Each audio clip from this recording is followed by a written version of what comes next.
Et par rapport à Trump, alors là, Chevènement, du coup, s'était un peu trompé, parce que quand Chevènement parlait du populisme, il avait dit c'est un fusil à un coup. Or, Trump vient de nous montrer que c'est pas un fusil à un coup. Donc c'est ça à quoi il faut réfléchir.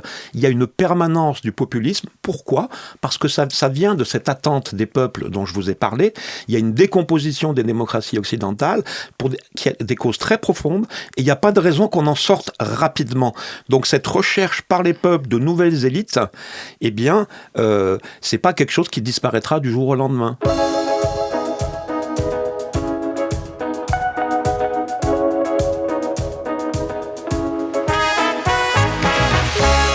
Bonjour à tous et bienvenue à un nouveau numéro de Contact dans la foulée du retour à la Maison-Blanche du désormais incontournable Donald Trump.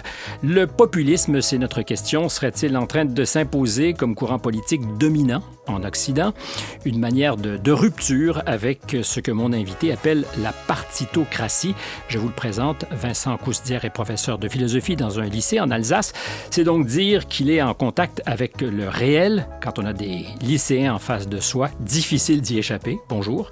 Bonjour, merci de votre invitation. Est-ce que le diagnostic est bon pour le réel? Le diagnostic est assez bon, tout à fait, il est assez bon. Alors je poursuis parce que ça compte dans la présentation. Vous êtes l'auteur de L'incontournable, à mes yeux, Éloge du populisme, qui avait été publié en 2012, aussi du retour du peuple, qu'il ne faut pas congédier trop rapidement, ce peuple. Et puis finalement, c'est plus récent, Éloge de l'assimilation. Donc oui, bienvenue à l'émission, c'est apprécié parce que votre objet d'étude ou vos objets d'étude sont particulièrement synchronisés avec l'époque et particulièrement depuis quelques mois, quelques semaines. Alors, le populisme, souvent, est présenté comme un risque, sinon même comme un danger. Est-ce que c'est la seule façon de le concevoir?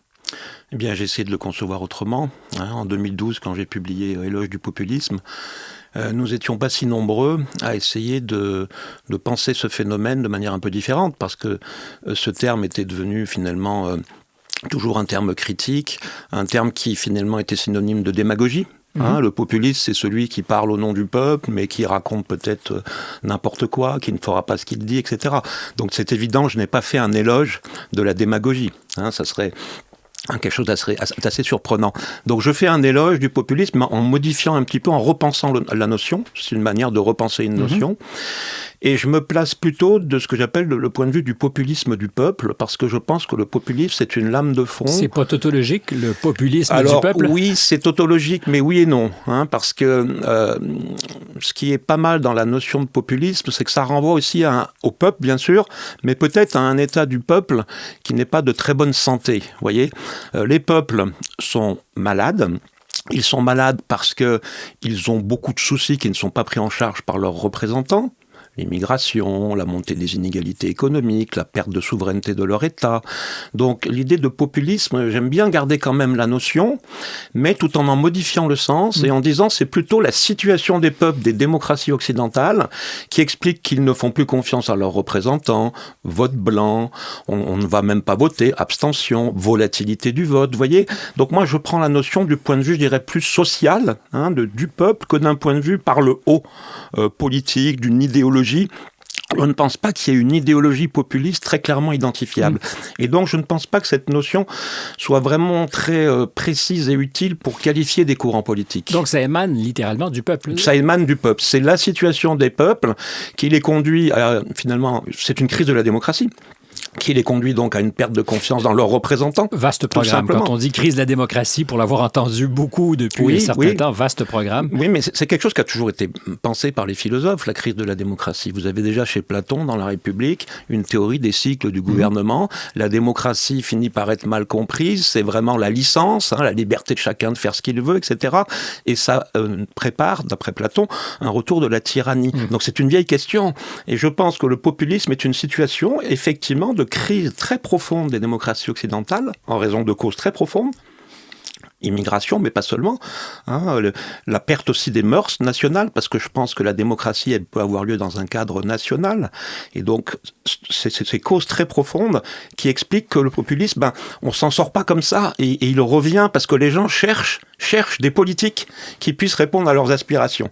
Et ils ont du mal à les trouver. Est-ce que je peux me permettre une petite incise, parce que je veux revenir à ces pathologies qui grèvent peut-être la démocratie. est-ce que dans votre perspective, les solutions, je ne dirais pas là, sont beaucoup incarnées par des individus, hommes ou femmes, qui sont... alors, ça peut confiner à la démagogie, là, mais est-ce que ça passe par des leaders davantage que des partis? Parce que le parti nous ramène à une logique de silo qui est peut-être aussi à l'origine de la crise démocratique. Alors oui, alors il y a beaucoup de questions, mais tout à fait. Alors, je pense que on ne pourra pas sortir de la situation sans l'émergence de nouvelles élites. Alors, est-ce que c'est seulement le leader charismatique, à la Trump ou à d'autres, qui nous sortira de la situation ? Orban, on pourrait prendre d'autres exemples. Je dirais... Là, j'ai un certain scepticisme sur la durée. Je pense que c'est un renouvellement des élites. C'est-à-dire que, reprenons d'autres exemples historiques, De Gaulle était un grand homme, mais il n'a pas fait tout seul. Il a pu s'appuyer sur un renouvellement des élites issues de la résistance et qui ensuite l'ont appuyé dans le sursaut qu'il a su donner à la France. Donc je pense que le populisme, c'est un peuple qui cherche à s'articuler avec de nouvelles élites, qui appelle de nouvelles élites. Et il ne faut pas le caricaturer, parce que souvent on dit que le populisme, il est contre les élites. Je ne pense pas que ce que j'appelle le populisme du peuple, que les gens soient contre les élites. Je pense que ça, c'est un peu l'utopie gauchiste, la version gauchiste du populisme, démocratie directe, etc. Je pense qu'il y a beaucoup plus, finalement, de maturité dans les vieux peuples politiques occidentaux et que, simplement, ils veulent des élites qui fassent leur boulot. Donc, on parle d'un remplacement des élites? Absolument. Alors, le grand remplacement. Oui, ça a été... Puxet qui a utilisé cette expression récemment, oui, de remplacement des élites, oui, mais de changement des élites. C'est une variation sur l'équation de Renaud Camus. Bien sûr. Mais je veux dire, c'est une vraie question, d'ailleurs, qui a été pensée par des grands sociologues. Comment est-ce qu'on change d'élite? Qu'est-ce qui amène le changement des élites? Et ça ne peut pas se faire sans une poussée des peuples, une attente des peuples qui ne se dément pas. Alors, on va zigzaguer ensemble parce que chaque réponse ouvre 1000 questions, mais cette idée du remplacement des élites, et j'ai souvent eu cette conversation avec Natacha Polony il n'y a pas très longtemps, ça confine presque inéluctablement à une certaine forme de... Je fais attention avec les mots « violence » parce que c'est très rare que quelqu'un qui a du pouvoir et des privilèges les laisse facilement. Donc, s'il y a des élites qui poussent d'autres élites, il y a quelque chose comme une bataille aussi. Bien sûr, mais en même temps, il y a des mécanismes prévus dans la démocratie représentative pour changer les élites. Bon, au niveau des élites politiques, c'est le vote. Élites politiques, mais les élites aujourd'hui ne sont pas... Absolument, mais alors justement, mais ça renvoie à des questions très simples et aussi très classiques. C'est pas la peine de s'affoler sur une nécessité de violence révolutionnaire ou quoi que ce soit. C'est la question de la formation des élites, c'est la question de la formation de la technocratie. Emmanuel Macron a fait une forme de populisme que je n'apprécie pas trop quand il a voulu supprimer l'ENA, vous voyez. Finalement, il a laissé la même chose, il a changé le nom, il a mis une CEP. Mais c'est pas ça qui est intéressant. Ce qui est intéressant, c'est d'aller réfléchir sur la formation de nos élites et de comprendre pourquoi ces élites, si vous voulez, sont souvent, assez éloignées de leur nation, ont souvent de la repentance par rapport à leur nation, sont dans des idéaux et une utopie mondialiste, etc. Mais ça se joue au niveau de la formation. Et d'ailleurs, il y a plus de solidarité naturelle entre ces élites par-delà les frontières qu'il y en a entre ces mêmes élites et leur peuple. C'est bien le problème, tout à fait. C'est bien le problème. Si on avait à réduire à sa plus simple expression, notre équation, ça serait un peu ça. C'est-à-dire qu'il y a une élite mondialisée. Je déteste ces mots qui sont aujourd'hui un peu devenus des fourre-tout, élite et mondialisée. Oui. Mais est-ce que c'est un peu ça? C'est-à-dire que ceux qui gouvernent ont plus vocation à s'entendre par-delà les frontières qu'entre gouverner et gouvernants. Bien sûr, bien sûr. C'est une question qui a aussi été étudiée par bien des auteurs. C'est pas une découverte. Je pense à Christopher Lasch, par exemple, qui a finalement théorisé une sorte de sécession des élites, vous voyez. Donc, toutes ces questions, c'est toutes ces questions qui sont derrière la crise du populisme. C'est en ce sens-là que je dis qu'on assiste à une crise des démocraties représentatives qui est extrêmement profonde. Je pense que ce qui fait un peuple, c'est trois choses. Vous savez, j'aime bien la métaphore qu'on trouve chez Platon du tisserand. Le politique, il tisse des fils qui font un peuple. Il y a les mœurs, il y a tout ce qui est du domaine des mœurs. Il y a l'économie, bien sûr, parce que s'il y a des distinctions trop grandes de pauvreté, de richesse, c'est très difficile de faire fonctionner une démocratie et une classe moyenne. Et puis, il y a la question aussi de l'État, qu'il soit souverain, parce que si l'État n'est pas souverain, il ne peut pas gouverner dans l'intérêt de son peuple.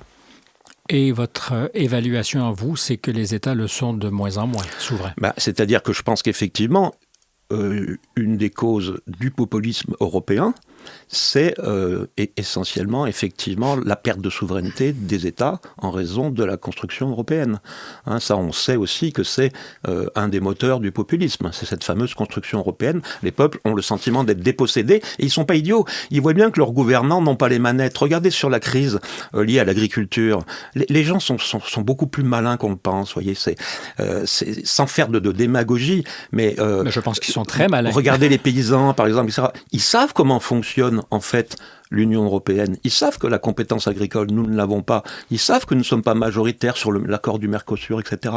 Donc, vous voyez, je pense que c'est un des facteurs essentiels. Je ne veux pas ouvrir une trop longue parenthèse sur le Rassemblement national, formation politique que vous connaissez bien, oui, pour avoir choisi de briguer un mandat sous leur couleur. Mais je vois Marine Le Pen qui, justement, sur cette question de la souveraineté, a beaucoup évolué, comme si le prix à payer pour pouvoir accéder au pouvoir, c'était de renoncer à tout ce qui, consciemment ou inconsciemment, sert d'aiguillon à ses électeurs, c'est-à-dire récupérer ce pouvoir national, cette souveraineté. Est-ce que c'est correctement formulé? Oui, c'est très correctement formulé. Bon, moi, j'ai accepté donc d'être investi par le Rassemblement national aux dernières élections législatives. Je ne fais pas partie du Rassemblement national. Je travaille parfois pour eux, je fais de la formation, etc. C'était pas accusatoire. Non, mais pas du tout. Non, mais j'explique aux auditeurs. Oui. Comment dire? Et je pense que c'est un parti sans qui rien ne se fera. Je ne pense pas forcément qu'il pourra tout faire tout seul, mais je pense que rien ne se fera sans lui. Et donc, il faut travailler avec lui d'une manière ou d'une autre, soit en étant à l'extérieur, soit en étant à l'intérieur, vous voyez. Mais c'est ça ma position intellectuelle par rapport au Rassemblement national. Pour moi, c'était important de ne pas non plus y adhérer pour garder une liberté. Ils m'ont fait confiance. Sur l'Europe, je vous rejoins. Pas seulement sur l'Europe, sur beaucoup de questions, l'équilibre qu'ils cherchent à trouver est très complexe. Parce que d'un côté, il y a tout ce qu'on appelle la dédiabolisation, qui nécessite parfois de s'aligner peut-être sur des positions plus consensuelles, comme le fait justement d'avoir renoncé à la sortie de l'euro, aussi de ne pas parler de Frexit, ça c'est Philippot maintenant qui le fait. Mais je pense qu'effectivement, la synthèse n'est pas facile à trouver et que parfois, à trop vouloir se respectabiliser et se dédiaboliser, on perd un peu de punch, si vous voulez, dans la construction d'un projet politique alternatif. Trump, lui, ce punch, il l'a pas perdu. Et lui, il y est allé, si vous voulez, excusez-moi de l'expression, il y est allé franco par rapport aux médias. Ah oui. Il n'a pas cherché de la dédiabolisation. Et pas que dans le gras, dans le muscle aussi. Je termine notre petite parenthèse sur le rassemblement qui a déjà été le front, justement parce que vous avez déjà écrit, il y aura une grande déception le jour où le Rassemblement national atteindra le pouvoir. C'est-à-dire qu'on sera déçu de tout ce qu'ils ne peuvent pas faire parce qu'il se sera pieds et poings liés, livré comme un parti, comme tous les autres partis. C'était pas la posture de Jean-Marie Le Pen que j'essaie pas de réhabiliter, mais qui, lui, clairement, n'avait même pas aspiration à être au pouvoir. Je pense que il préférait dans l'opposition intègre par rapport à lui-même et ses idées. Je ne dis pas qu'elles étaient les bonnes, mais est-ce qu'il n'y aura pas une trahison des électeurs du Rassemblement quand on arrivera au pouvoir, si on y arrive? Alors, je répondrai, tout dépend de la manière par laquelle ils arrivent au pouvoir. Et ça, je pense que c'est une question importante. C'est ça que je dis dans certains articles. C'est que, si vous voulez, je pense que si le Rassemblement national veut avoir, les possibilités de faire des choses importantes, il faut qu'il arrive au pouvoir par le haut, c'est-à-dire par la présidence de la République et par des législatives dans la foulée. Et que vouloir passer par Bardella, Premier ministre, par la conquête du Parlement dans un rapport de cohabitation, me semble une très mauvaise idée. Parce que tous les problèmes dans lesquels nous sommes sont des problèmes qui sont d'une très grande gravité, avec une inertie des problèmes. Vous avez parlé de l'éducation nationale, par exemple. Tout est à reprendre. Et les mesures doivent être très radicales. Qu'est-ce qui permettra de le faire? Un enthousiasme éventuel présidentielle, avec une majorité absolue derrière. Et c'est ça qui permettra au Rassemblement national de pouvoir être efficace. On peut reprocher beaucoup de choses à Donald Trump, et je le conçois très bien, mais il y a une audace, peut-être un courage, sinon une inconscience, vous disiez, il est allé franco, qui lui a fait faire président ce qu'il promettait candidat, à commencer par la libération de ceux qu'il appelait les otages politiques, les gens qui avaient été arrêtés dans la foulée de l'attaque du Congrès le 6 janvier 2021, ce qui est assez audacieux parce que je pense que peu de gens l'attendaient vraiment là. Et il y a même des risques au sein de sa propre majorité à lui. Il y a des gens à sa droite et à côté de lui qui disent c'est une erreur. Donc, audacieux, est-ce que vous sentez cette capacité, ce courage ailleurs dans le monde? Parce que j'ai pas beaucoup vu, alors je n'ai que 60 ans, mais je n'ai pas beaucoup vu dans ma courte vie des personnages avoir ces audaces. Non, là, je suis d'accord avec vous, avec votre constat. Alors là, on retrouve ce que vous disiez tout à l'heure. Là, on a l'aspect, je dirais, charismatique, on a l'aspect d'incarnation et de volonté du personnage, qui par ailleurs aussi peut avoir des aspects assez négatifs, mais bon, peu importe. On ne les nie pas, là. Et puis même, enfin, on pourrait prendre d'autres grands personnages qu'on sanctifie, si vous voulez, très longtemps après, mais qui, si on avait rapporté leurs propos, etc., on les appellerait populistes. Hein. De Gaulle serait un populiste aujourd'hui. Hein. Quand vous lisez Perfit, quand vous lisez Tournou sur les conversations avec De Gaulle, c'est très autoritaire. Et très autoritaire. Et voilà, n'ayant pas peur aussi d'un langage très direct et parfois, voilà. Donc, non, je ne vois pas beaucoup de leaders politiques, en tout cas dans les démocraties occidentales, qui puissent être du même tonneau sur ces questions. Alors, il est l'incarnation de ce que vous avez décrit comme étant du populisme, ou c'est un démagogue? Alors, je dirais que il faudra juger sur pièce, vous voyez. C'est ça le problème. C'est ça qui me déplaît beaucoup avec cette étiquette de populisme au sens de démagogue qu'on colle sur les gens, comme si, a priori, certains seraient des partis sérieux, de gouvernement, et d'autres populistes, alors qu'on ne leur a même pas laissé faire leurs preuves. Donc je dirais, il faut juger sur les actes pour savoir si quelqu'un est démagogue ou pas. Vous savez, si on reprenait toute l'argumentation des partis pour l'Europe depuis la construction européenne, mais le chômage devait cesser, tout irait bien, on pourrait s'amuser en termes de démagogie. D'ailleurs, Chevènement l'avait fait. Il avait fait un petit livre sur toutes les bêtises qui avaient été dites par rapport au traité de Maastricht. Vous voyez ? Donc la démagogie, elle est bien partagée dans les systèmes partisans. Camps, voilà. Et donc, la question, elle n'est pas l'apanage des partis qu'on dit populistes. Et la question, c'est de savoir, c'est de juger sur pièce, et par rapport à Trump, alors là, Chevènement, du coup, s'était un peu trompé, parce que quand Chevènement parlait du populisme, il avait dit c'est un fusil à un coup. Or, Trump vient de nous montrer que c'est pas un fusil à un coup. Donc c'est ça à quoi il faut réfléchir. Il y a une permanence du populisme. Pourquoi ? Parce que ça vient de cette attente des peuples dont je vous ai parlé. Il y a une décomposition des démocraties occidentales qui a des causes très profondes, et il n'y a pas de raison qu'on en sorte rapidement. Donc cette recherche par les peuples de nouvelles élites, c'est pas quelque chose qui disparaîtra du jour au lendemain. C'est donc pas un hasard, même si sociologiquement, ce qui fait un Américain, ce qui fait un Français et un Italien, c'est pas exactement la même chose, mais ce n'est pas non plus un hasard si cette crise est à peu près partout présente, dans toutes les grandes démocraties occidentales. Tout à fait, ça n'est pas un hasard. Pourquoi ? Il y a une épidémie. Mais parce que tout simplement, je dirais que on est peut-être au bout d'un certain type de mondialisation dont on nous a vanté les mérites et qui finalement a déconstruit les fondamentaux des démocraties représentatives. Et c'est ça le point que nous touchons aujourd'hui, si vous voulez. C'est quoi ? C'est l'immigration, qui est liée à la mondialisation, salaire bas, etc., facilité de circulation des hommes comme des marchandises, etc. Donc, déjà, quand on le dit dans une phrase, la libre circulation des marchandises et des hommes, comme si les deux pouvaient se confondre. Voilà. Ensuite, je dirais qu'il y a toute la dynamique du capitalisme, une certaine dynamique du capitalisme consumériste, hyper individualiste, qui a détruit les liens de solidarité, de sociabilité, et qui a développé cet individualisme qu'avait déjà vu Tocqueville, que Tocqueville avait déjà théorisé. Et tout ça s'est développé, si vous voulez, par le consumérisme, un certain type de capitalisme. Et du coup, si vous détruisez les rapports entre les gens, si vous êtes dans un hyper-individualiste, l'étranger qui arrive ne pose pas de problème, parce que votre voisin qui est autochtone comme vous, il vous est déjà étranger.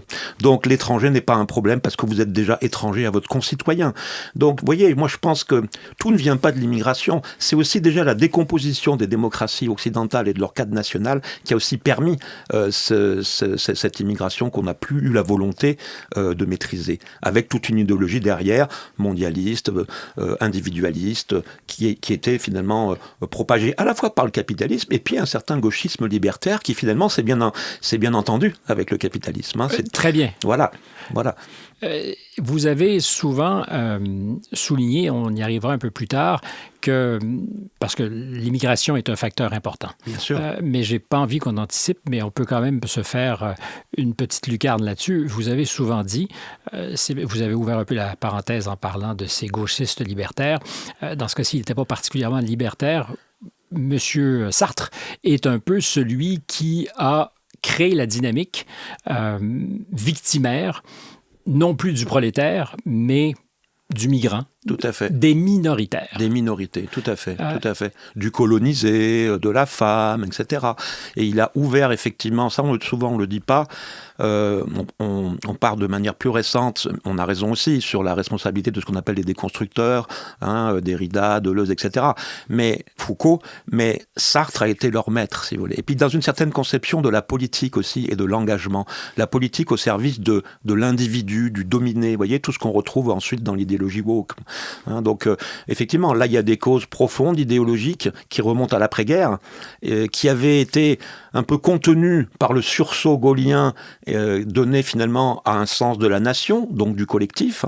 Et tout ce gauchisme post-68 art était sans arrêt en opposition, culpabilisait la nation, culpabilisait... Mais c'est concomitant au départ du général, c'est-à-dire qu'il y a une libération, c'est comme s'il y avait une gaine autoritaire qui est celle du général, parce que ces intellectuels très agissants dans les années 50 et 60 sont là, en même temps, de façon concomitante avec le général. Et puis, 68, il part.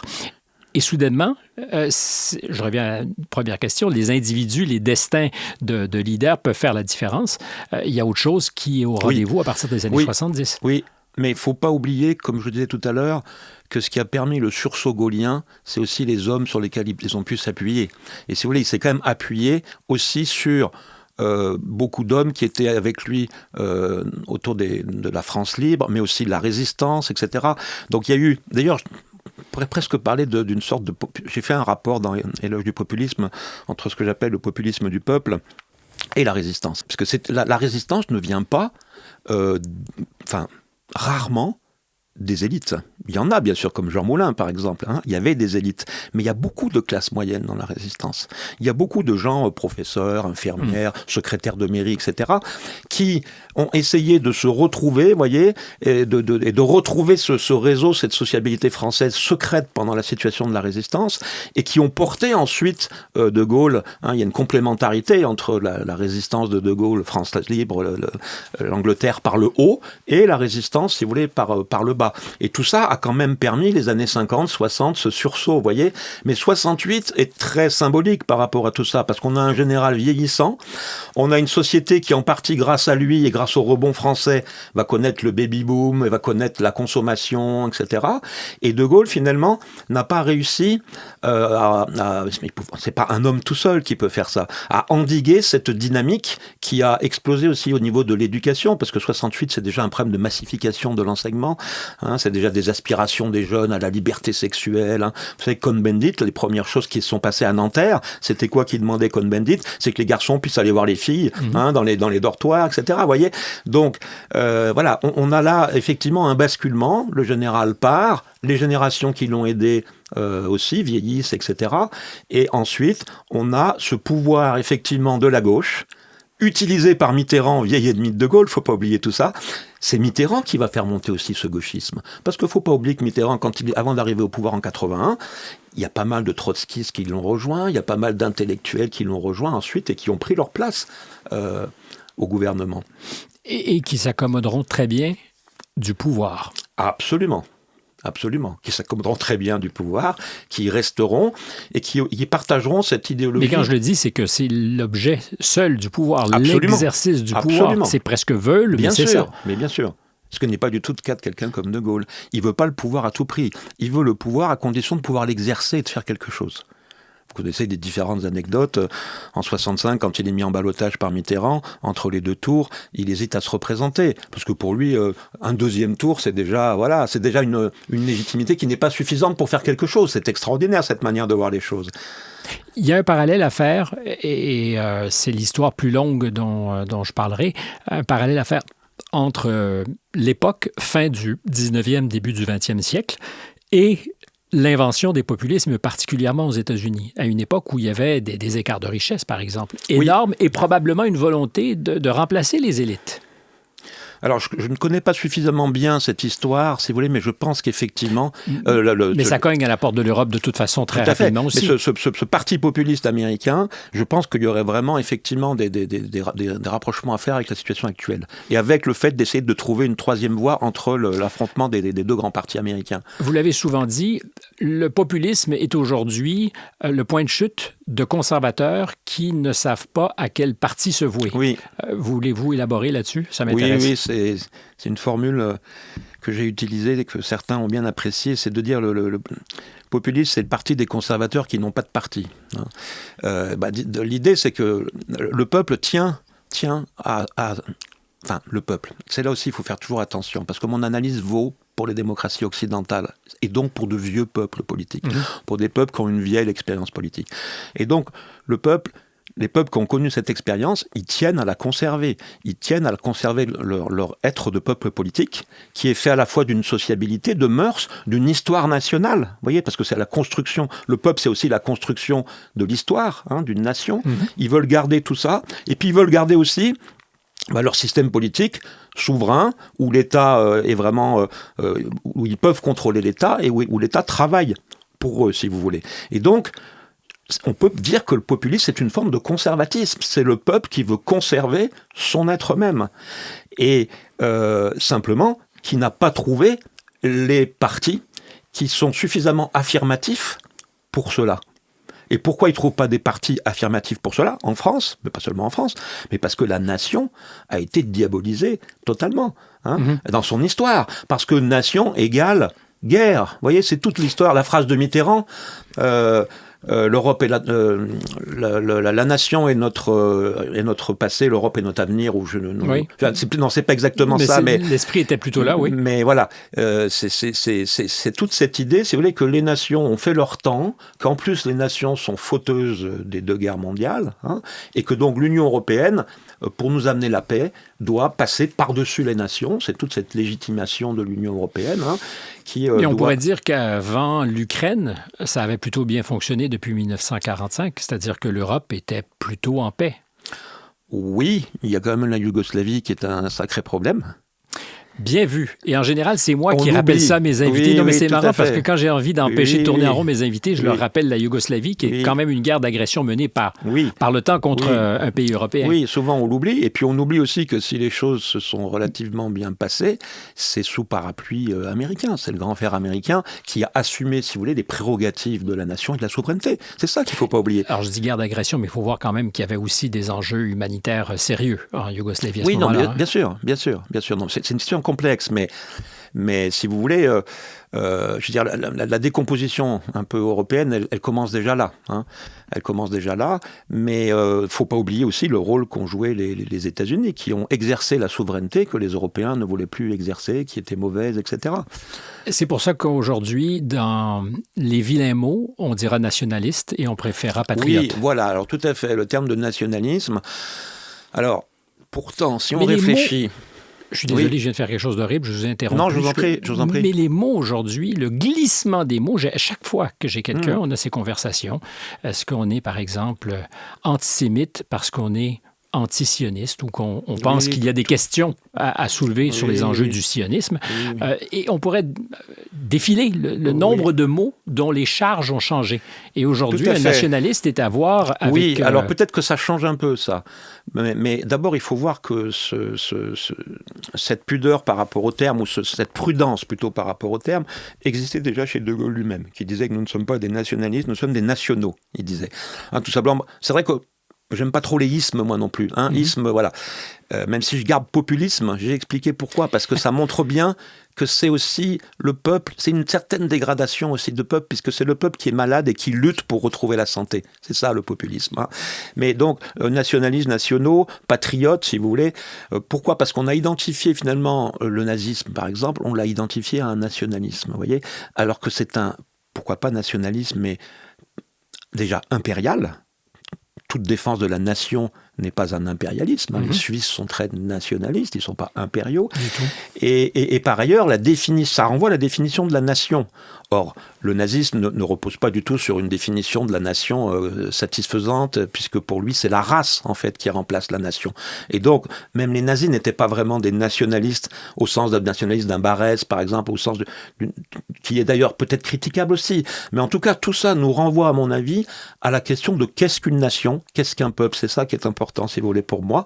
C'est que le populisme nous renvoie à l'idée d'une permanence des peuples et des nations que nous avions négligées.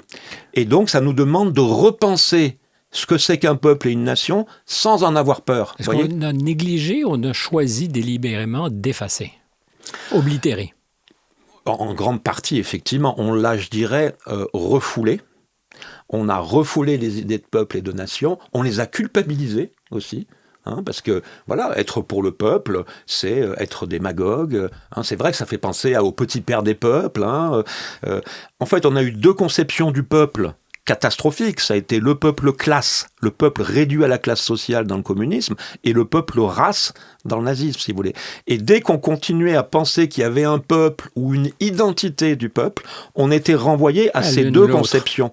Et donc, on était tout de suite... pas fréquentable, vous voyez.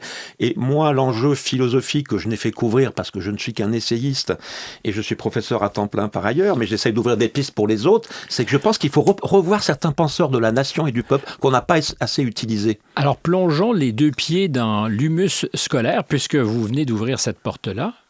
Vos élèves, ils ont quel âge? Alors, ils ont en général, j'ai des élèves de première et de terminale, donc ils ont entre 16 ans, 18 ans. OK. Ces enjeux les intéressent? Est-ce qu'ils sont mobilisés par ça ou au contraire totalement désintéressés? Seront-ils des citoyens patriotes ou seront-ils des citoyens préoccupés de leur consommation, donc des consommateurs? Alors, la difficulté, c'est que à partir de l'expérience d'un professeur dans un lycée, dans une petite ville de province, avec un certain recrutement, je veux dire des choses qui ne sont pas forcément des généralités, vous voyez. Peut-être que si j'enseignais dans les centres-villes, je dirais pas la même chose. Je dirais que mes élèves restent quand même très intéressés par exemple, les questions politiques qu'on aborde en philosophie, la question de l'État, la question de toutes les questions dont on parle. Je trouve qu'ils sont quand même très intéressés et soucieux quand même de leur pays. Mais attention, donc il y a des facteurs aussi locaux qui peuvent jouer. Tout est lié. On est en Alsace, donc une terre plutôt conservatrice aussi. On est dans un recrutement des petits villages autour, des jeunes qui sont quand même encore bien éduqués, qui disent bonjour et au revoir quand ils repartent, vous voyez, etc. Je suis dans le public, donc c'est pas du tout un établissement qui est privilégié, mais je dirais que j'ai quand même aussi des choses très positives qui me viennent des jeunes. Mais bien sûr, c'est partagé. Il y a aussi le wokisme, qui vient un petit peu chez nous, mais très peu, très peu. Pour les raisons que j'ai dites. Mais beaucoup plus dans les établissements de grands centres-villes. J'allais dire, c'est ras des champs, ras des villes. Voilà, c'est-à-dire que le wokisme, c'est un truc qui frappe dans les villes. C'est exactement ça.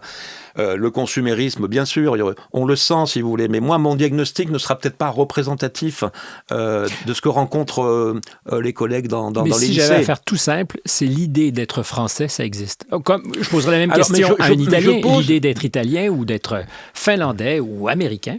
Donc... Mais cette question, moi, je l'aborde parce que je ne peux pas ne pas l'aborder, puisque je vais faire l'État, par exemple, je vais donner des textes. Un texte de Jean-Jacques Rousseau, où il dit que l'éducation du citoyen, il doit conduire à l'amour de la patrie. Je fais exprès de donner des textes comme ça. Puis je leur dis, alors qu'est-ce que vous en pensez de l'amour de la patrie, etc. Est-ce que c'est vrai que souvent, ça leur parle quand même pas trop, et que parfois, ils vont avoir justement...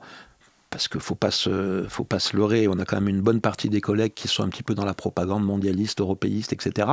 Donc finalement... Quand vous parlez de collègues, vous parlez dans le corps enseignant ? Bien sûr, ce qu'on dit même dans les programmes, la manière de présenter les choses en histoire, par exemple, quand on présente l'Europe c'est le bien, les nations c'est le mal, c'est le nationalisme. Impossible d'être critique à l'endroit de l'Europe, je ne dis pas de diaboliser. Mais tout dépend de la qualité, de la liberté de pensée des enseignants. Elle existe, cette liberté de penser? Elle est assez minoritaire. Vous voyez, vous me questionnez sur les élèves, mais parce que souvent on parle des élèves, de la baisse du niveau, tout ce que vous voulez. Moi, je dirais que mon inquiétude, elle ne vient pas forcément des élèves. Je pense même que ça, c'est un facteur d'espoir. Je pense que, si vous voulez, les jeunes aujourd'hui sont peut-être à la recherche de nouvelles idées, de nouvelles manières de penser. Par contre, le monde enseignant lui-même, je le trouve quand même très, très idéologue. Alors, je vous soumets une idée, vous me direz si c'est possible ou recevable. Est-ce qu'il serait aujourd'hui imaginable que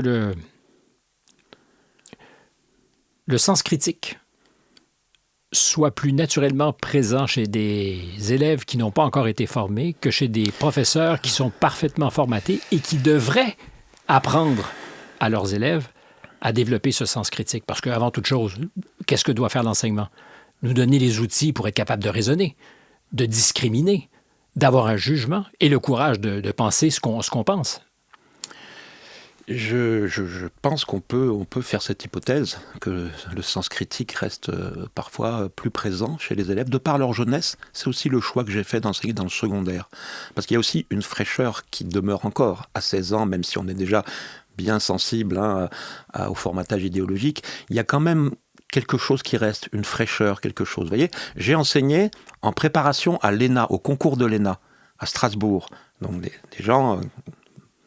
les meilleurs, soi-disant, du système éducatif, qui vont passer le concours de l'ENA. Mais là, le formatage, il était extraordinaire. Pouvez-vous élaborer sur la conception du formatage? Parce que ça nous ramène au concept du manufacturing consent que Chomsky a écrit, a pensé, il y a très longtemps aux États-Unis. Cette idée que à personne au sommet, on ne dit quoi faire. Ils le comprennent parce qu'ils l'ont intégré depuis le jardin d'enfance. Bien sûr, de toute façon, c'est le problème classique de l'idéologie, de l'idéologie, et que même dans les démocraties, il y a des formes d'idéologie, de propagande qui sont extrêmement fortes. Malheureusement, l'éducation nationale, alors j'espère que mon ministre ne m'écoute pas, non, ne vous inquiétez pas, j'ai déjà publié des choses très critiques sur l'éducation nationale à l'époque de Jean-Michel Blanquer. Je pense que dans l'éducation nationale, il y a cette idéologie qui existe dans les programmes, chez les enseignants. Et voilà, les élèves sont parfois une réserve par rapport à ça, de critique, de vitalité. C'est tout simplement la vitalité de la jeunesse. C'est comme le dit Hannah Arendt, quelqu'un qui naît, c'est du nouveau, c'est du possible qui arrive. J'irai même plus loin que vous. Je vais être encore pire dans le constat. Je pense que parfois, il y a une forme de résilience chez les mauvais élèves que vous n'avez pas chez les bons élèves. Et qu'il y a plus de pensée parfois chez des, entre guillemets, mauvais élèves, ou des élèves qui peuvent être en parfois difficulté. Alors, je ne parle pas de ceux qui ont vraiment les problèmes dans les fondamentaux, mais qui n'ont pas forcément des bons résultats, qui s'ennuient. Qui choisissent d'être de mauvais élèves. Voilà, qui s'ennuient à l'école, qui ne sont pas... Et parfois, il y a beaucoup plus de résilience que dans les meilleurs profils, qui sont souvent très formatés. Je parlais de l'ENA, j'ai fait un passage par l'ENA, je vous raconte ça rapidement. J'ai réussi le concours, la préparation, pas le concours de l'ENA lui-même, mais pré-ENA, pour préparer le concours de l'ENA. Et donc, pendant un an, j'étais payé pour suivre la préparation au concours de l'ENA. D'ailleurs, j'ai eu Jean Castex comme professeur futur Premier ministre de finances publiques, excellent professeur de finances publiques, ceci dit. Bien, c'était en 2005, au moment du référendum sur la Constitution. Sur les 40 élèves de la promo, nous sommes 2 à avoir voté non au traité constitutionnel. Vous voyez ? C'est-à-dire que tout le monde s'est révélé, tout le monde a dit ce qu'il avait choisi de voter. Oui, voilà. On parlait un peu avec nos professeurs, puisqu'on avait quand même des cours. C'était la même année. On pouvait se dire, c'est très intéressant de demander à nos professeurs de droit, de relations internationales, ce traité, est-ce qu'il est bon, est-ce qu'il est mauvais, etc. Mais c'était la pensée unique. C'était vraiment la pensée unique, vous voyez. Donc ça renvoie à ce que je disais au début de l'entretien sur la question de la formation des élites. Voyez, et l'idée d'un certain pluralisme dans cette formation, d'un certain esprit critique. De Gaulle disait, c'est la culture générale qui est l'école du commandement. Mais il n'y a pas de véritable culture, il n'y a pas d'humanité. En fait, il faudrait des humanités, encore de la philosophie, encore de l'histoire. Ils appellent ça culture générale, mais c'est très superficiel, et c'est une culture très technocratique et très superficielle, et qui n'amène pas d'esprit critique. Après, veut-on que les technocrates soient critiques? On veut qu'ils appliquent ce qu'on leur demande de faire, peut-être. Je ne sais pas. Mais c'est un peu navrant ce que vous dites, ou sinon inquiétant. Mais écoutez, voilà, je vous donne un petit peu un témoignage. Parce que j'ai sourire en coin. Oui, mais j'ai un parcours qui... Voilà, je dirais que j'ai une certaine expérience dans mon parcours. J'ai enseigné dans pas mal d'établissements. Je suis passé par l'ENA aussi. Donc, j'ai vu pas mal de choses. Et c'est un peu inquiétant, effectivement. Mais du point de vue d'Hannah Arendt, que vous citiez tout à l'heure, quand vous dites les énarques et les autres ne font qu'appliquer, alors évidemment, ils n'appliquent pas ce qu'elle dénonçait ou expliquait a posteriori, c'est-à-dire l'Allemagne nazie et son redoutable fonctionnement. Mais la logique est opérante dans un registre qui n'est pas horrible, c'est-à-dire qu'on applique et on ne questionne pas tellement. Absolument, absolument. Ce n'est pas, comment dire, une caractéristique qui n'existerait que dans les dictatures, les pays totalitaires. Donc ça, c'est évident. On pourrait parler de la dictature du capital dans le cas qui nous intéresse. Oui. En tout cas, de l'idéologie, est-ce qu'elle est purement capitaliste, quelle est son origine, mais en tout cas, nous sommes dans une forme d'idéologie qu'il est difficile parfois de qualifier, de nommer. Vous voyez, quand on parle du wokisme, ou quand on parle du multiculturalisme, ou du capitalisme, vous voyez, c'est difficile de... Je ne pense pas d'ailleurs que le travail était complètement fait de cerner cette idéologie qui a déconstruit depuis 40 ou 50 ans les démocraties occidentales. Et je vois le populisme comme une réaction à cela. Je vous écoute donc. Déconstruction des démocraties occidentales. Ouais. Et aujourd'hui, ce qui nous occupe beaucoup, c'est la déconstruction de l'individu, y compris dans ce qu'il a de plus intime, sa biologie. Oui. Est-ce qu'il faut corréler les deux? Absolument. Il faut absolument corréler les deux. Corréler, c'est un beau lapsus. Voilà, c'est ça. Comme le dit quelqu'un que j'aime beaucoup, qui est Pierre Manant, il y a eu la démocratie du démos, la vraie démocratie, même si elle est représentative, pas directe forcément, mais la démocratie du démos, c'est le démos qui fait la loi. Et puis là, on est passé à la démocratie des individus. C'est l'individu qui fait la loi, ou les minorités, si vous voulez. Et là, maintenant, on est en train même de déconstruire presque l'individu, qui devrait pouvoir changer de sexe parce qu'il en a le sentiment. Et donc, je pense que le wokisme n'est que la pointe extrême de tout ce mouvement. Amorcé il y a 40 ou 50 ans. Voilà. Amorcé il y a très longtemps. Alors, sans même remonter, comme je l'ai fait, jusqu'à Sartre, même si on le peut, il faut au moins remonter à toute la séquence qu'on a appelée celle du multiculturalisme. D'ailleurs, vous avez un grand penseur du multiculturalisme au Canada, qui est Charles Taylor. Il a des commandements raisonnables. Une des plus grandes têtes. Voilà, mais c'est quelqu'un qui est très brillant, qui a fait des livres remarquables. Mais on a le droit aussi d'être en désaccord total avec, si vous voulez, un petit peu son orientation. Mais je pense, si vous voulez, que cet idéal, d'authenticité, de liberté, au sens que l'individu doit devenir lui-même. Le but, c'est que je sois moi-même, que je réalise mon identité. Mais le but de la politique, c'est le bien commun. C'est pas que chacun... Donc en opposition parfaite. Mais c'est en opposition parfaite.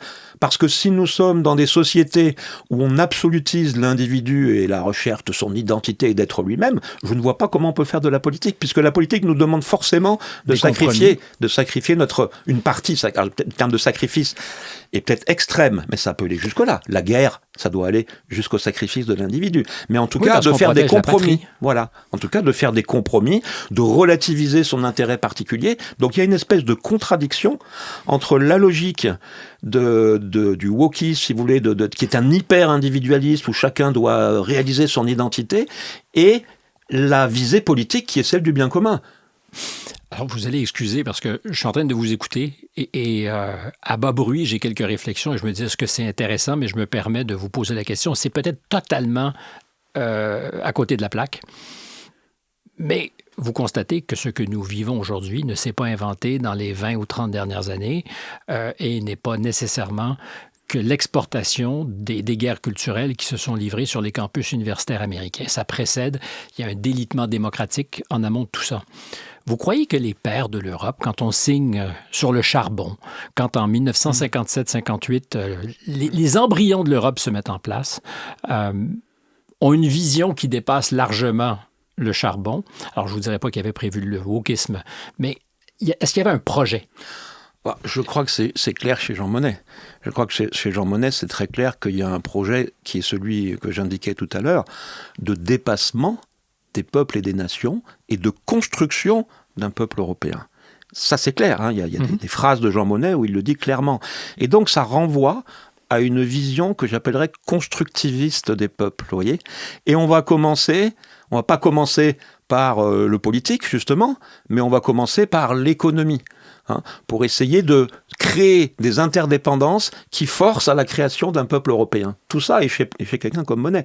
Mais je pense que ça renvoie, si vous voulez, à une vision économiciste des peuples et des nations qui est extrêmement critiquable, et on arrive au bout de ça, qui est complètement artificialiste, mais dont on pourrait faire d'ailleurs la généalogie dans la philosophie libérale, presque dans l'origine de la philosophie libérale. Ce que fait quelqu'un comme Jean-Claude Michéa, si vous voulez, c'est de montrer que dans l'anthropologie, par exemple, de quelqu'un comme Hobbes, les individus n'ont aucun rapport entre eux avant le pacte social. Et c'est la poigne de fer de l'État qui doit les forcer à vivre ensemble. Donc on part vraiment de l'individu atomisé chez Hobbes pour aller au peuple et à la société.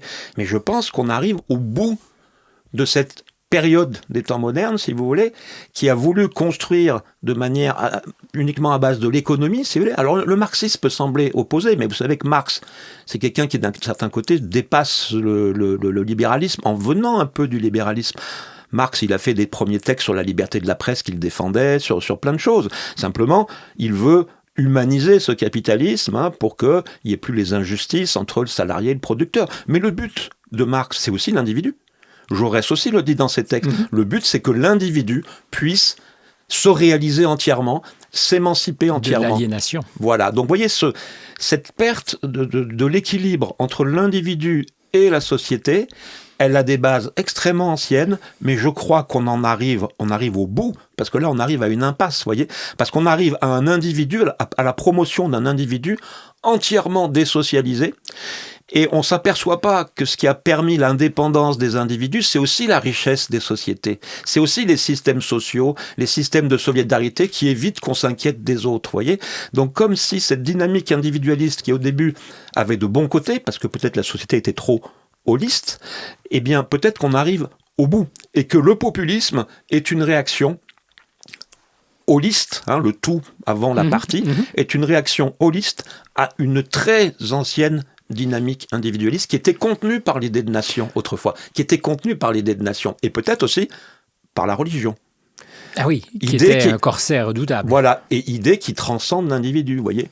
Parce que Dieu, la nation, ce sont des idées qui transcendent l'individu, qui dépassent l'individu. Et je crois qu'on est allé un petit peu au bout de la négation de, si vous voulez, cette appartenance à la fois nationale et religieuse éventuelle des individus. Je ne dis pas que la religion est absolument nécessaire, mais peut-être qu'elle était remplacée aussi par une forme de nationalisme à un moment donné, vous voyez. On n'est donc pas dans une erreur de l'histoire. Le populisme, comme on disait par exemple de Trump en 2016, que c'était une erreur qu'on passerait par-dessus et que le rouleau compresseur habituel du marché et d'autres forces continuerait son chemin. Donc on n'est plus dans la parenthèse, on est ailleurs. Parce qu'en Europe, j'essaie de faire l'inventaire rapidement, l'Autriche, elle est aussi tentée par ce qu'on appelle, on associe extrême droite et populisme, mais en Autriche, on y est. En Roumanie, on y était presque, on a suspendu les élections. En Hongrie, ça fait longtemps que c'est entendu. En Italie, en Angleterre, il y a Neil Farage qui pointe à l'horizon. La France, le rassemblement n'est pas dans l'arc républicain, mais plus c'est dit, moins ça tient la route. Oui. L'Europe de demain sera celle des peuples, celle de ces partis d'extrême droite, parce que c'est le discours. Je fais attention avec ces étiquettes, mais puisqu'on est au bout de quelque chose, que sera le programme pour demain?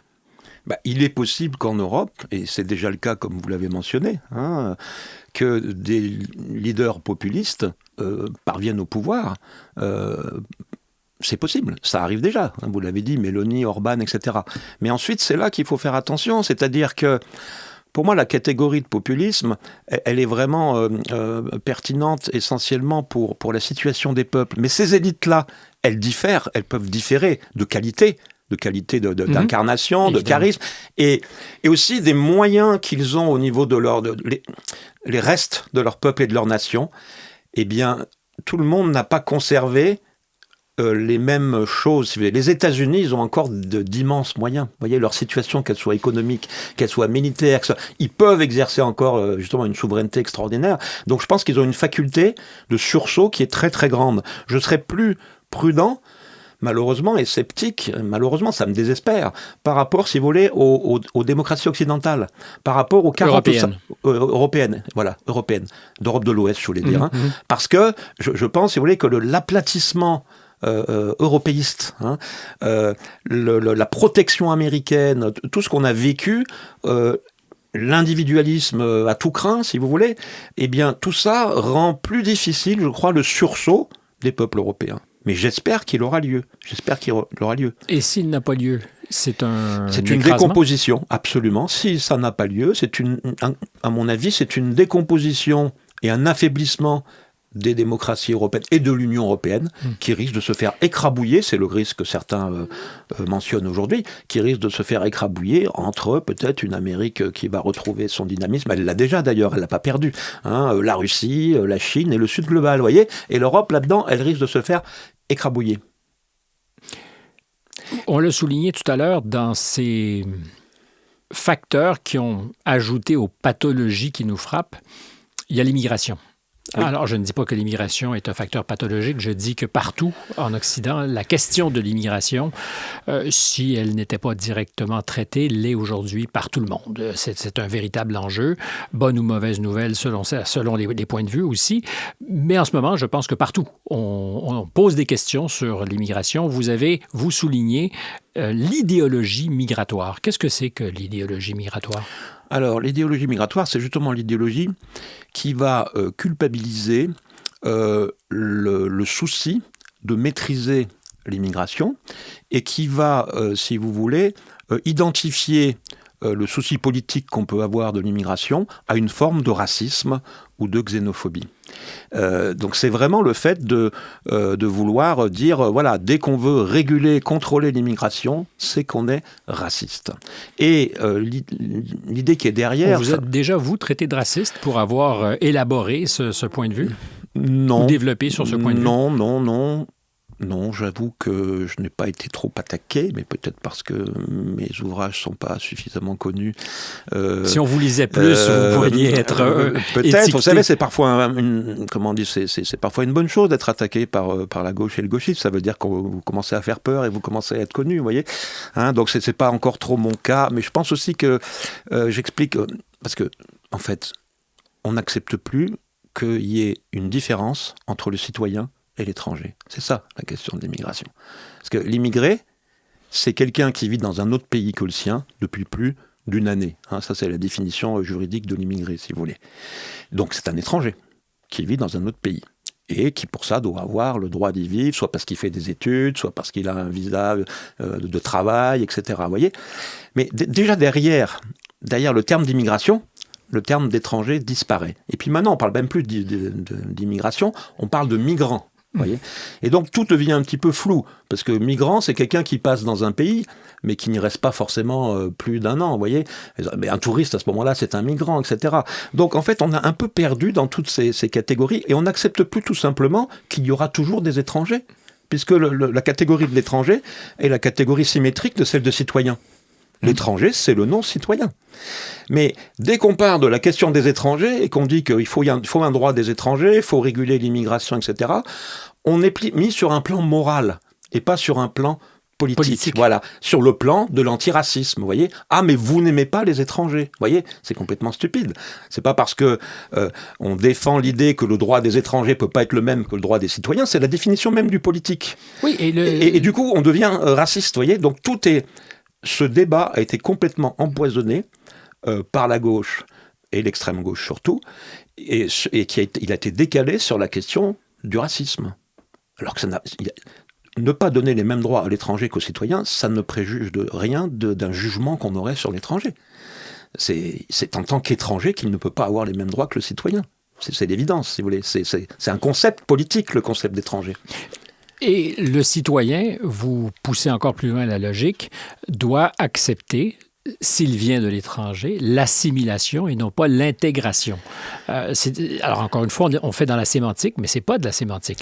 Non, c'est une distinction qui me semble très importante parce qu'on a toujours insisté sur l'intégration en prétendant maîtriser les conséquences de l'immigration. Mais en fait, qu'est-ce qu'on entend par intégration ? On entend des choses qui sont très importantes, effectivement. C'est-à-dire le respect des lois, la participation aussi aux lois, le fait d'avoir un travail. D'ailleurs, M. Bayrou reprend ces idées qui sont répétées depuis 40 ans. Ce qui permet l'intégration, c'est d'avoir un travail, c'est d'avoir les mêmes droits, les mêmes devoirs, etc. Bon, tout ça, c'est très bien. Mais il faut se demander qu'est-ce qui permet aussi d'avoir, si vous voulez, de respecter les mêmes lois et d'avoir les mêmes droits et les mêmes devoirs. Ça renvoie aussi aux mœurs. Ce que j'essaie de faire, c'est l'articulation entre la loi et les mœurs. Parce que, prenons toutes les questions qui se posent aujourd'hui sur, par exemple, la place des femmes dans la société. Le port des signes religieux, la femme qui doit rester dans l'espace privé, etc. Toutes ces mœurs, par exemple, qui sont des mœurs qui sont souvent partagées dans les pays de culture musulmane, ils entrent en contradiction avec nos lois, forcément. Donc c'est normal qu'il y ait des tensions. Nos lois et nos mœurs aussi. Oui, voilà. Donc, mais je veux dire, dans un premier temps, par des lois. Ouais, dans un premier temps, là où on sent les frictions, ça a été par rapport à la loi. C'est l'histoire du collège de Creil en 89, avec le port du voile dans les. C'est ça qui a fait apparaître les choses. C'est la contradiction entre les mœurs et la loi. Dans le débat politique, si vous voulez. Même si les Français, eux, bien sûr, en faisaient l'expérience en termes de voisinage, de vivre avec des populations qui n'ont pas les mêmes mœurs. Mais ce qui a fait apparaître la crise de l'immigration sur la place publique, c'est cette contradiction entre les mœurs et la loi. Pourquoi ? Parce que quand les hommes décident des lois, à la majorité, puisque c'est la règle de la volonté générale, ils vont décider de ces lois à partir de mœurs qu'ils partagent et qui sont les mœurs majoritaires. Qu'est-ce qui a permis aux femmes l'égalité de vote ? C'est que déjà, il y a eu un processus au niveau des mœurs d'égalisation des mœurs entre les hommes et les femmes. Les femmes avaient accès à l'espace public. Depuis le XVIIIe siècle, les femmes tenaient des salons, etc. Donc il y avait déjà tout un processus d'égalisation qui a permis l'égalité politique, si vous voulez. Donc il est normal qu'il y ait une espèce d'articulation entre les mœurs et la loi. Ce que j'appelle l'assimilation, c'est que si on veut que les populations immigrées s'intègrent, respectent les lois, les partagent, les lois auxquelles on tient, votent pour ces lois.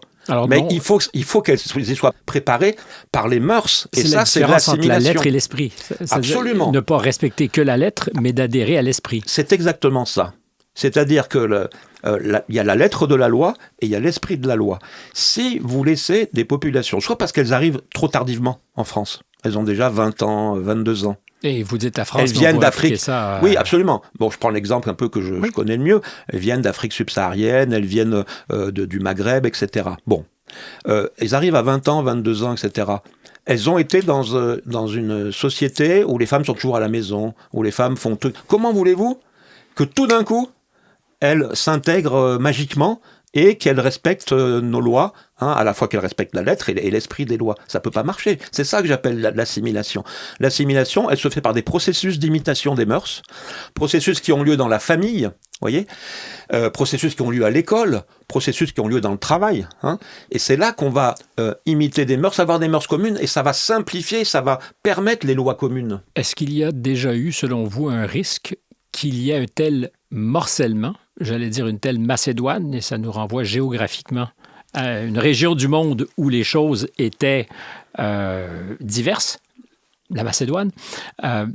Est-ce qu'il y a déjà eu un risque qu'il n'y ait plus de mœurs communes? C'est-à-dire qu'on est tellement tout métissé qu'il n'y ait plus de socle duquel on puisse, de manière civilisationnelle, se revendiquer et où tout devient plus ou moins égal.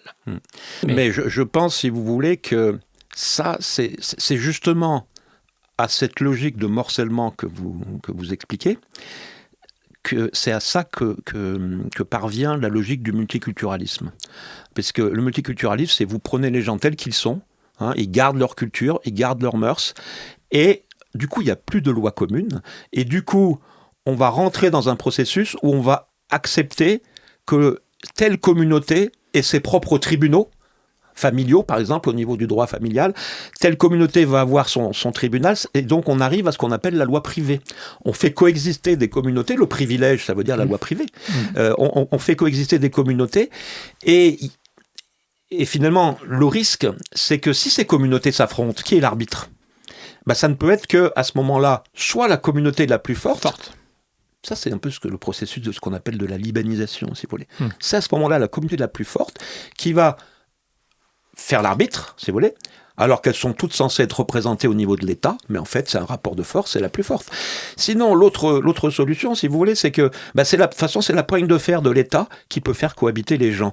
Si les mœurs n'inclinent pas les gens déjà les uns vers les autres, il n'y a que la loi et un État très autoritaire qui va pouvoir obliger les gens à partager des principes communs.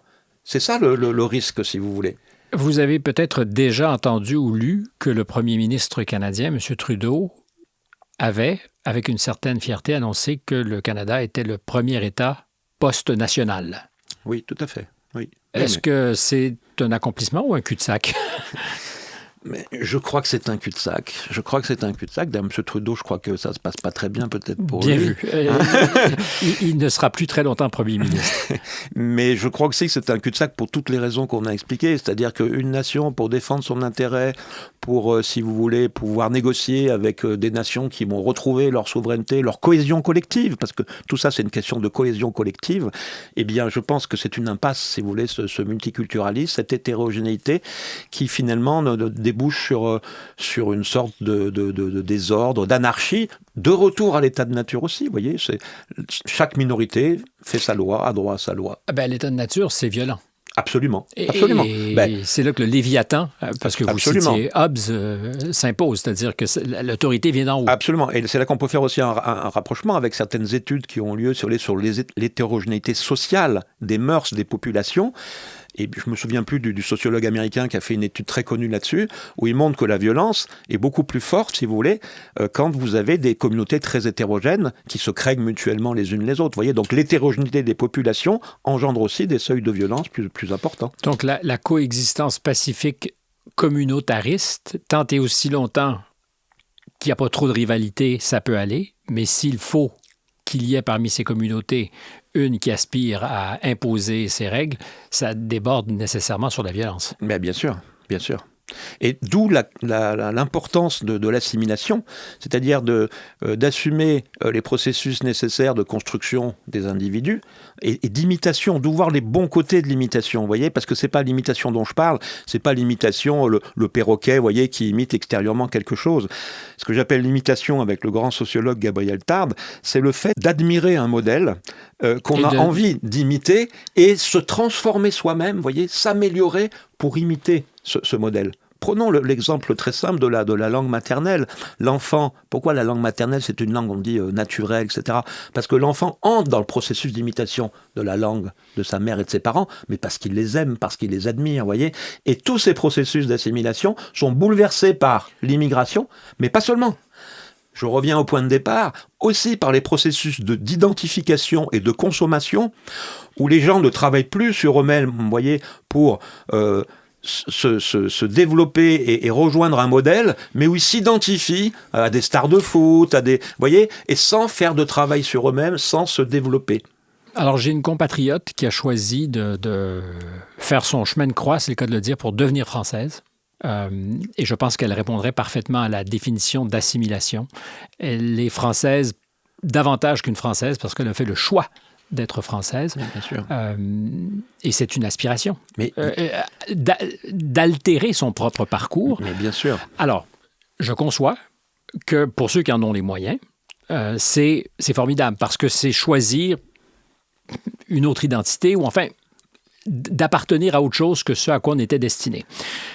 Ceux qui nous écoutent et se disent aujourd'hui, justement, si je suis du Sahel ou d'ailleurs dans le monde et que mon aspiration est seulement à trouver de meilleures conditions de vie, est-ce que ça signifie que je suis condamné à jamais ne pouvoir me réaliser ailleurs, sachant que c'est vrai que si je pars à 30 ou 40 ans, je ne serai pas exactement le français assimilé que vous définissez.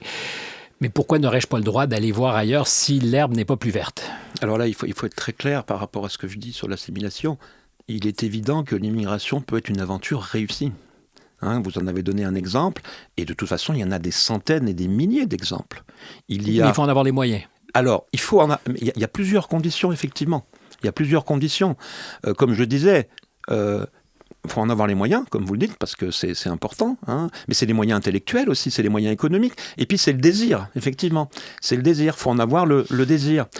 Parce que si on entre en contradiction, si le modèle culturel entre en contradiction, il y a un processus un petit peu... Moi, j'aime bien parler de la sublimation, vous voyez.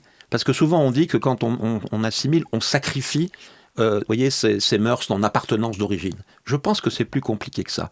C'est pas un simple sacrifice. Parce que là, il n'y aurait pas d'émigration réussie. C'est un processus de sublimation, c'est-à-dire de transformation, vous voyez, de transformation du rapport qu'on avait à la patrie d'où on vient. Ça ne veut pas dire qu'on a renoncé à tout, vous voyez. Ça ne veut pas dire qu'on a tout perdu.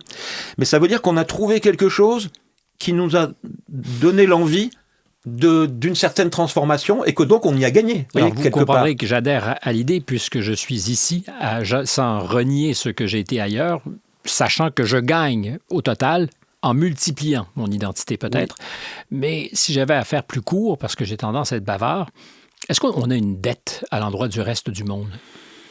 Est-ce que nous qui sommes riches, j'ai une réponse. Alors, je vous la pose, mais j'ai une réponse parce qu'évidemment, si on répond oui, il n'y a aucune limite à ce que cette dette soit remboursable à toute l'humanité qui pourrait aspirer à vivre chez nous. Bien sûr. Mais est-ce qu'il y en a une? Est-ce que nous devons être solidaires de ceux qui n'ont pas les conditions que nous avons? Je ne pense pas qu'on puisse dire qu'on a une dette à l'égard du reste du monde, et même, soyons plus brutals, à l'égard de l'étranger, en général. Nous n'avons pas de dette. On peut avoir une responsabilité. C'est pas la même chose d'avoir une responsabilité, vous voyez. Et peut-être la moins bonne manière d'exercer cette responsabilité, c'est de la vivre sous une forme de culpabilité et de dette. Hein, c'est ça qui fera qu'on ne pourra pas exercer cette responsabilité, qui peut être parfois d'accueillir des profils de gens auxquels nous avons intérêt et qui y ont intérêt. Donc je ne suis pas du tout fermé, on ne supprimera jamais l'immigration. Il s'agit de la contrôler avec mesure, c'est ça la question, vous voyez. Et je renverserais bien les choses en disant qu'on a une dette à l'égard de notre patrie.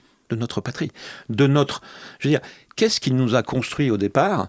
C'est une patrie, c'est une famille, c'est une société. Et c'est même ça qui parfois nous donne la force de migrer. Parce que ça, on l'oublie souvent. Vous savez que ça a été montré. Beaucoup de gens qui migrent ne sont pas les plus pauvres, forcément, qui viennent, par exemple, d'Afrique ou d'ailleurs. C'est parfois leur famille qui les aide. Ils ont un minimum de moyens. Ils arrivent avec des téléphones portables.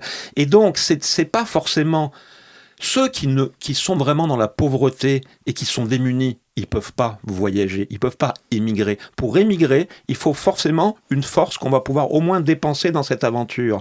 Donc, vous voyez, je pense qu'on a une dette d'abord à l'égard de l'endroit, finalement, où nous avons été éduqués, c'est Socrate. C'est Socrate par rapport à la cité d'Athènes. C'est Socrate qui est condamné à mort.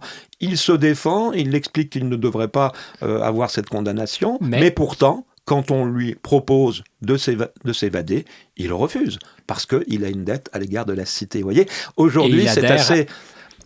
Non pas à l'esprit, mais aussi à la lettre. Absolument.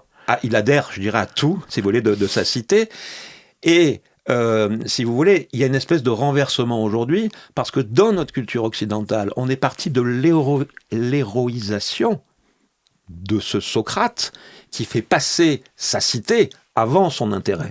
Or, aujourd'hui, nous héroïsons le migrant qui quitte sa cité pour aller dans une autre cité et qui, apparemment, n'a pas de responsabilité par rapport à sa propre cité. Et donc, il fait passer son intérêt individuel au-dessus de sa cité. Ça devrait nous interroger. Vincent Coussaudière, je trouve que cette conversation était tonique. Je ne sais pas si vous avez pris plaisir à l'avoir. Est-ce que j'aurais oublié quelque chose? Est-ce qu'on devrait ajouter quelque chose? Écoutez, non, je vous remercie pour cette conversation tonique. Je suis peut-être aussi un peu bavard. On a évoqué beaucoup de choses. J'espère avoir été quand même relativement clair parce qu'on a vraiment évoqué beaucoup de problèmes qui chacun mériterait... Prochain rendez-vous, mais j'aime pas qu'on se laisse sur le mot problème. Il y a des pistes d'espoir selon vous? Oui, il y a des pistes d'espoir, bien sûr. Il y a des pistes d'espoir. On les a un petit peu données dans notre entretien. La jeunesse et aussi, un héritage qui reste encore vivant, je l'espère, dans les sociétés européennes, qui peut être la base d'un sursaut. Et d'ailleurs, quelle que soit notre perception de ce populisme, il indique aussi une espèce de sursaut populaire et peut-être très démocratique par-delà ceux qui harnachent ce peuple. Tout à fait. Et là aussi, pour dire un élément d'espoir, si vous voulez, j'ai dit un peu que, voilà, populiste, parce qu'un peuple qui est quand même malade, etc. Mais la maladie est aussi, si vous voulez, parfois une forme de santé. La maladie, c'est une réaction de l'organisme aussi à quelque chose qui l'agresse, si vous voulez. Et donc, je pense que le populisme est quelque chose, moi, qui me fait espérer. Pour moi, le populisme, c'est ce qui reste, comme disait Peggy, ce qui reste de notre vieux peuple dans la décomposition actuelle que nous avons décrite. Merci beaucoup, Vincent. Merci. Un plaisir. J'espère que ça vous a intéressé autant que je le fus. C'est Jeanne Croteau qui est à la réalisation, Philippe Lorange à la recherche, Stéphane Bureau au microphone. À très bientôt. Si vous avez aimé, vous likez, vous aimez. Encore mieux, vous abonnez. Merci, Vincent. Merci à vous.